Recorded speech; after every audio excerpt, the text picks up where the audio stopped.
Okay, as you can see now, this is DJI AGRAS T50 owned by JPKKP Kampung Pekan Pendang, and the serial number and barcode for this aircraft. Okay, this is the after repair video.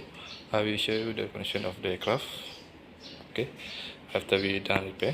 Okay, now I will start from arm number 1. Okay, condition for M1.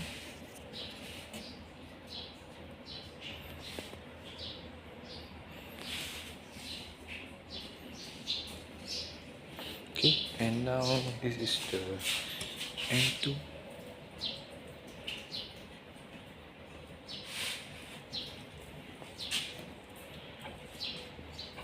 Okay, and this is the M3.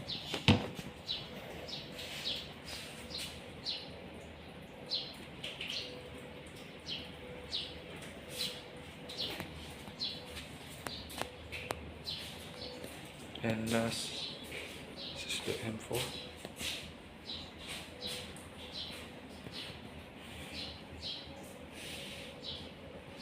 Okay, for M4 we already replaced the motor MX.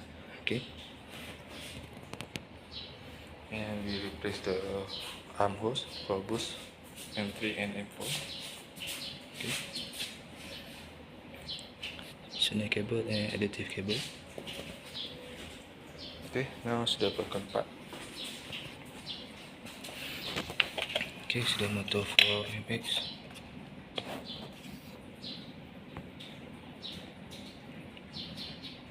So nombor yang barcode.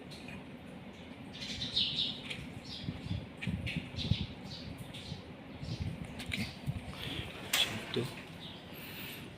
Bearing issue. Okay, the adaptive cable.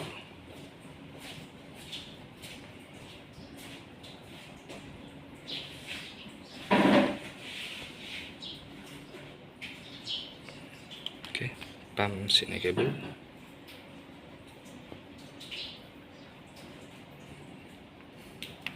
Okay,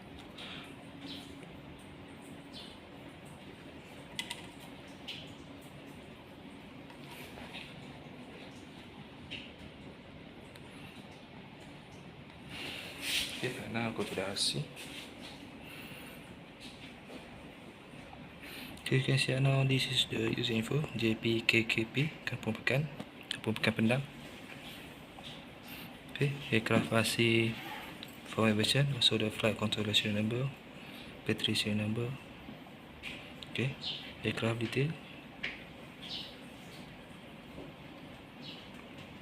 Okay, now jump to begin.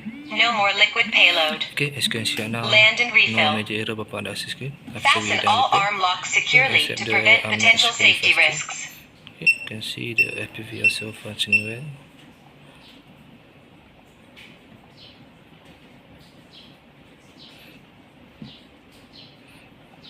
Okay, the aircraft we also done test flight. Okay, no issue. Okay, so that's all for this video. Thank you.